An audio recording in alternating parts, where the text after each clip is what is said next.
एकनाथ शिंदे यांची मुख्यमंत्रीपदी वर्णी लागावी म्हणून वारकऱ्यांचे मुक्ताबाईला साकडे। मुख्यमंत्री म्हणून एकनाथ शिंदे यांची पुन्हा मुख्यमंत्रीपदी वर्णी लागावी याकरिता आज मुक्ताईनगर येथील आदिशक्ती मुक्ताईला वारकऱ्यांनी साकडं घातलेलं आहे। एकनाथ शिंदे यांची पुन्हा मुख्यमंत्रीपदी वर्णी लागावी यासाठी समस्त वारकरी समाजाच्या वतीनं मुक्ताईनगर कोथळी येथील आदिशक्ती मुक्ताईच्या मंदिरात विधिपूर्वक मुक्ताईची पूजा करून आरती करण्यात आली। पुन्हा मुख्यमंत्री म्हणून एकनाथ शिंदे यांची वर्णी लागावी यासाठी मुक्ताबाईला समस्त वारकरी समाजाच्या वतीनं साकडं घालण्यात आलं।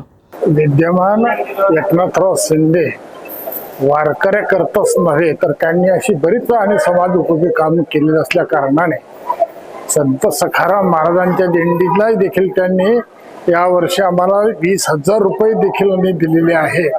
असं जर त्यांनी भरभराटी आमच्या वारकरी संप्रदायाची केली असल्या कारणाने सर्व आमच्या वारकरी संप्रदायातली जी जी मंडळी होऊन गेलेली आहेत त्यांना असे आवडते हे मुख्यमंत्री आजपर्यंत कोणीही देखील जे कार्य केलं नाही त्यांनी ते कार्य केलं असल्या कारणानं वारकरी सर्वच आणि त्यांच्यात आणि आवडीचे असल्या कारणानं पुन्हा मुख्यमंत्री तेच व्हावे आणि अशीच आमच्या वारकरी संप्रदायाची त्यांनी भरभराटी करावी हेच आमची फक्त भावना आहे।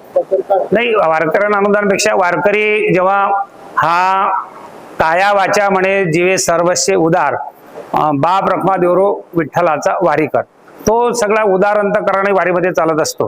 पण काळाच्या युगामध्ये आपण पाहतो जरा धकाधकीचे युग आहे, त्यामध्ये कुठल्याच गोष्टी शाश्वती नसताना वारीमध्ये जर वारकऱ्याला मृत्यू आला आणि वारीमध्ये चालत असताना जो त्याचा जर समजा त्यांनी श्वास थांबवला काही अघटित कारणाने तर मुख्यमंत्र्यांनी 5 लाख रुपये विमा मृत वारकऱ्यांकरता जाहीर केला होता। विमा आणि सानुग्रह अनुदान म्हणून आपल्या आईसाहेबांच्या पालखी सोहळ्यामध्ये यावर्षी जाताना आणि येताना दोघा वारकऱ्यांना खऱ्या अर्थाने आईसाहेबांच्या दिंडीमध्ये चालत असताना ते श्वास थांबवण्याचं म्हणजे भाग्य प्राप्त झालं।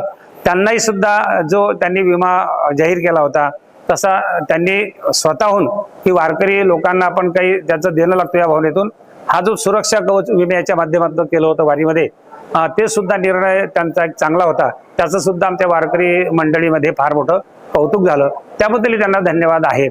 Bureau report SBN Marathi Jalgaon.